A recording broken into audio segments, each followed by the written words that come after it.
और स्मृति ईरानी जी को अमेठी की जनता ने पूर्ण तरीके से नकार दिया है। कोठी बंगला नहीं चाहिए। आप हमको सुकून की रोटी कब देंगे, आप ये बताइए। फिर आप ही की भावना थी कि युवा पकौड़ा तलेगा, तो तल रहा है, उसका भी नहीं, तेल भी बहुत महंगा है। वो उनका केवल जुमला है, कुछ नहीं, सीटें उटें कुछ नहीं निकलने वाली हैं। अब इस बार उनका पूरा साफ होने वाली पूरी तरह से। जाइए गांव गरीब किसानों के घरों में जाइए, गर्भवती महिलाएं गेहूं काटने के लिए मजबूर हैं। गर्भवती महिलाएं टेंट की लाइट अपने सर पर जो है उसका तिरक करके चलने के लिए मजबूर है।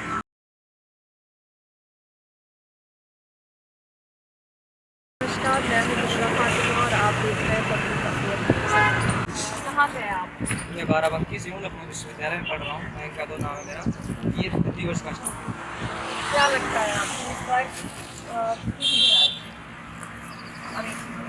अमेठी में इस बार राहुल गांधी को वहाँ की जनता जो है जिता के भेजेगी भारी बहुमत से। स्मृति ईरानी जी की बाल विकास मंत्रालय उनके पास था, उन्होंने कोई काम नहीं किया है और इस बार इंडिया अलायंस बहुत अच्छा प्रदर्शन कर रहा है। और अगर कुछ करना है, युवाओं को अपना भविष्य बचाना है, तो इंडिया अलायंस को ही जिताना पड़ेगा। आपको स्मृति ईरानी क्यों नहीं लगती, राहुल गांधी क्यों लगती? उन्होंने क्या कार्य किया जो उनका मूड है?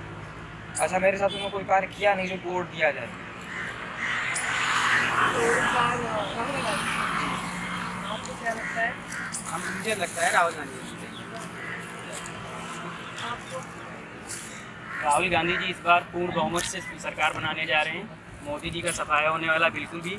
अगर मोदी जी ने पिछले 10 सालों में कोई भी कार्य किया होता तो उनको 10 साल के बाद एक मौका नहीं मांगना पड़ता। हाथ जोड़ करके जनता से एक मौका मांग रहे हैं, 5 साल के लिए फिर से एक मौका दिया जाए। अगर विकास, 700 से ज़्यादा सीटें इस बार भी वो उनका केवल जुमला है, कुछ नहीं, सीटें उटें कुछ नहीं निकलने वाली हैं। अब इस बार उनका पूरा साफ होने वाली पूरी तरह से।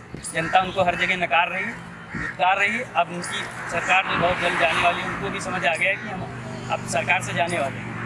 तभी वो 400 पार का नारा दे रहे हैं। 400 पार नहीं बल्कि 400, तो अब सीट तो बहुत कम है, 200 पार हो जाए तो बहुत बड़ी बात है उनकी।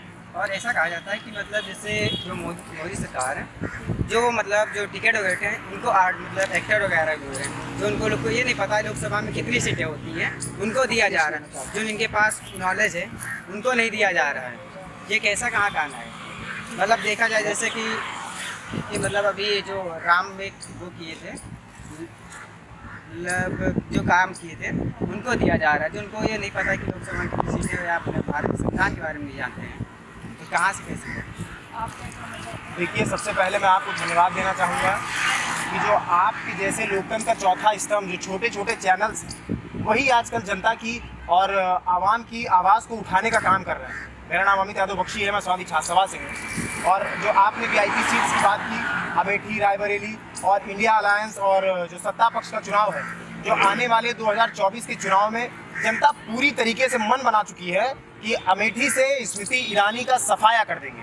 आप 5 साल बाल विकास मंत्री भी रहीं, आप ये जवाब दीजिए कि महिलाएं क्यों मजबूर थी ईंटा ढोने के लिए, महिला क्यों मजबूर थी टेंट लाइट धोने के लिए, महिला क्यों मजबूर थी नालियां साफ करने के लिए। आप इस बात को जवाब दीजिए कि छोटे बच्चे क्यों मजबूर थे छोटी प्लेटें उठाने के लिए। आप इस बात का जवाब दीजिए कि छोटे बच्चे क्यों मजबूर थे कि जो है अपनी ना शिक्षा पाने के लिए। आज नौजवान पढ़ नहीं पा रहा है, आज महिलाएं जो है मजदूरी करने के लिए बेताब है। महिलाएं गाँव में गेहूँ के खेतों के बोझ ढो रही हैं। आपको वो नहीं दिख रहा क्या? आपको क्या दिख रहा? आपके शासनकाल में, इसी भाजपा की सरकार में मणिपुर में महिलाओं को अंगवस्त्र से विहीन कर दिया गया, उनके अंग पे वस्त्र नहीं रहे। आप उस पर कुछ नहीं बोले। आप जो है बाल मजदूरी पे कुछ नहीं बोले। आपने जो है विकास का हवाई मॉडल दिखाया था कि गरीबों को जो है हेलीकॉप्टर पे लेकर के चलेंगे। आपने हवाई मॉडल दिखाया था कि नौजवानों को आय दुगनी कर देंगे, किसानों की आय दुगनी कर देंगे। क्या आय दुगनी हो गई? 900 की बोरी, 900 की पोटास की बोरी 1900 की जरूर हो गई, लेकिन किसान की आय दुगनी नहीं हुई। अभी भी किसान की आंखें आंसुओं से नम है कि बताइए, एक बीघे में कम से कम नहीं तो 90% लागत लग जा रही है। अगर किसान अपना पूरा जोड़ेगा तो वो घाटे में है, अपनी मजदूरी पूरी जोड़ेगा वो घाटे में है। आज नौजवान बताइए दर दर भटक रहा है, आज नौजवान आत्महत्या करने पे मजबूर है। आपने क्या किया? आप स्मृति ईरानी जी की बात कर लीजिए, आपने महिलाओं पे ऐसी कौन सी योजना चला दी? बताइए उस महिला के लिए क्या योजना है? क्या 1000 में जो है विधवा पेंशन, एक विधवा अपना गुजारा कर लेगी जिसका पति छिन गया हो, जिसका परिवार छिन गया हो? क्या 1000 रुपये में वो अपना गुजारा कर लेगी? 1 लीटर दूध की कीमत 80 रुपये है और 1000 रुपये कितना आ रहा है रोज का? 35 रुपये लगभग आ रहा है। तो बताइए ना आप, एक प्लेट की कीमत, आमने सामने की जो भी फाइट है उसमें आपको यही लगता है कि इस बार राहुल गांधी जी आएंगे? देखिए राहुल गांधी जी भारी वोटों से जीत करके सदन में जा रहे हैं और स्मृति ईरानी जी को अमेठी की जनता ने पूर्ण तरीके से नकार दिया है। कोठी बंगला नहीं चाहिए। आप हमको सुकून की रोटी कब देंगे, आप ये बताइए। आपने जनता को क्या वादा किया था? आपने जनता से वादा किया था कि नौजवानों को 2 करोड़ रोजगार देंगे। आपने जनता से वादा किया था कि किसानों की आय दोगुनी कर देंगे। आपने छात्रों से वादा किया था कि आपकी छात्रवृत्ति आएगी। आपने जो है महिलाओं से वादा किया था कि आपकी पेंशन बन जाएगी। आपने समाज से वादा किया था कि सड़क नाली खंजा सब दुरुस्त हो जाएगा। आपने गरीबों से वादा किया था कि हम आपको हेलीकॉप्टर में लेकर के घुमाएंगे। आपने छोटे बच्चों से वादा किया था कि मुफ्त शिक्षा देंगे। आपने जो है छात्रों से वादा किया था, बेटियों से वादा किया था कि आपके अंग पे कोई भी चोट नहीं आएगी। क्या वो वादे पूरे हो गए? आप बताइए। आप हिंदू मुस्लिम करके चुनाव लड़ रहे हैं। आप बताइए, आप पहले क्या राम जी नहीं थे क्या? तो एक मुद्दा बना लिया है, बस जब भी कोई बात होती है बस हिंदू मुस्लिम। मैम हम लोग उस परिवार से आने लोग हैं कि खाद भरने वाली ट्राली में हम लोग लिखते हैं चलत विमान कोलाहल होई जय रघुवीर कहा सबको। हम लोग और एक बड़ा रामचरितमानस का ही है कि जाकी रही है भावना जैसी प्रभु देखी मूरत किन तैसी। आप ही की भावना थी कि युवा पकौड़ा तलेगा तो तल रहा है, उसका भी नहीं, तेल भी बहुत महंगा है। गरीबों की सरकार है, हम गरीब हैं, गरीबों के साथ हैं। जो गरीब पुरानी सरकारों में अच्छे कपड़े पहना था उसके तन से कपड़े नहीं बचे। और मेरी आपसे एक और गुजारिश है, इस समय जब आप चला रहे हैं मीडिया का जिम्मेवार चैनल आप चला रहे हैं तो कोरोना की महामारी को भी जरूर दिखाइएगा। अब तो कोविशील्ड का भी मुद्दा चल रहा है। आपने क्या कहा? आपने जो है उसका कहा कि हम जो है किसी को अजान नहीं पढ़ने देंगे, हम जो है किसी को इबादत नहीं करने देंगे। आप बताइए, हम तो इस नारे के साथ, गांधी जी के इस नारे के साथ चलते थे, रघुपत राघव राजा राम पतित पावन सीताराम ईश्वर अल्लाह तेरो नाम।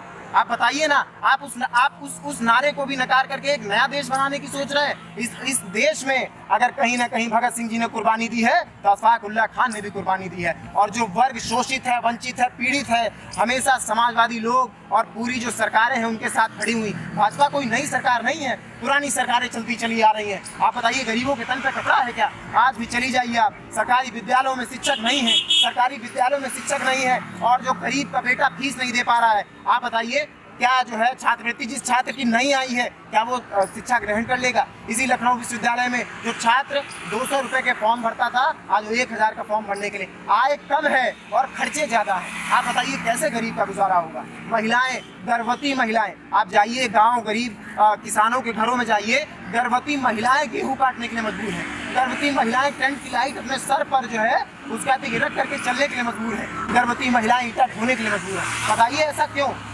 पुरुष तो पुरुष था, महिलाएं मजदूरी कर रही हैं। छोटे बच्चे जिनकी पढ़ने की उम्र है, इसी लखनऊ विश्वविद्यालय में सैकड़ों कैंटीनें चलती हैं, देखिए जा करके बच्चे जूठी प्लेट उठा रहे हैं। हम तो कह रहे हैं कि हम लोग फिर से और एक ऐसा तबका है जिसके गांव तक नाली खरंजा क्या, जिसके गांव पर अभी भी लोग नेर में चल रहे हैं, जिसके गांव में अभी भी अंतिम कोठी पे छप्पर चू रहा है, दिया जल रहा है। आप बताइए ना। आपने कहा राशन की अगर सच्चाई देखा जाए तो कम से कम नहीं तो 50% लोगों का नाम अंगूठा नहीं आ रहा है। आप बताइए ना। और राशन पे आप जो है तौल करके वहाँ से लाइए 20 किलो और दूसरे कांटे पर तौलिए वो 12 किलो निकल रहा है। आप चले जाइए, इन्होंने दूसरा कांटा लेकर के आए हैं लोग और कह रहे हैं कि 5 किलो है और वही राशन 350 निकल रहा है। इस मुद्दे पे कब जवाब देंगे मोदी? आप बताइए ना। तो देख रहे हैं आप लोगों का गुस्सा कितना ज़्यादा है भाजपा के लिए। अब आप बताइए, आप क्या कहना चाहते हैं, आपकी क्या राय है? अब की बार में वैसे परिवर्तन होना चाहिए। तो परिवर्तन होना चाहिए, क्यों इस सरकार में परिवर्तन नहीं मिला? आप बताइए इन्होंने क्या किया? विकास किया है? आप बताइए, आप एक आध काम एक आध कार गिरा दीजिए। तो कहते हैं कि हम गरीबों के साथ हैं, हमने सिलेंडर के दाम हाँ, अरे मैंने 10 साल पहले सिलेंडर में अपने हाथ से 450 का भरा है, आज 1150 का भर रहा है, मैंने खुद भरवाया है। स्मृति ईरानी जी तो कहती हैं कि हमने धरना करा सिलेंडर के लिए। अब आप क्या कहना चाहते हैं? रेट इतना ज़्यादा हाई होते हैं, इसके लिए आपका क्या कहना है? ये कि ये सरकार बदलनी चाहिए। परिवर्तन चाहते हैं? हाँ, परिवर्तन चाहते हैं। आप क्या चाहते हैं? अमेठी में जैसे राहुल गांधी जी को नामांकन होने वाला है और राहुल गांधी जी को टिकट मिला है, तो अमेठी में स्मृति ईरानी जी कहती थी कि दम हो तो आके दिखाइए। अब कुछ दिन बाद जब 2-3 दिन बीतेंगे तो राहुल गांधी जी कहेंगे कि दम है तो जीत के दिखाइए। वही राहुल गांधी। अमेठी की जो VIP सीट है वो राहुल गांधी के टिकट में जाएगी? बिल्कुल मैम, राहुल गांधी जी जीत रहे हैं। और भारत में उत्तर प्रदेश की बात ही छोड़िए, भारत में इंडिया गठबंधन भारी मतों से जीत रहा है। ठीक है, जैसा कि आप देख रहे हैं लोगों के मन में जो भी बातें हैं उन्होंने अपनी सारी बातें सामने रख दी। अब जो भी ये फाइट है राहुल गांधी और स्मृति ईरानी के बीच में, इसका फैसला तो रिजल्ट आने के बाद ही पता चलेगा। लेकिन जनता का नाखुश होना बहुत कुछ बता रहा है कि इस बार राहुल गांधी ही लग रहे हैं और जानते हैं रिजल्ट के बाद ही जो भी फैसला आएगा।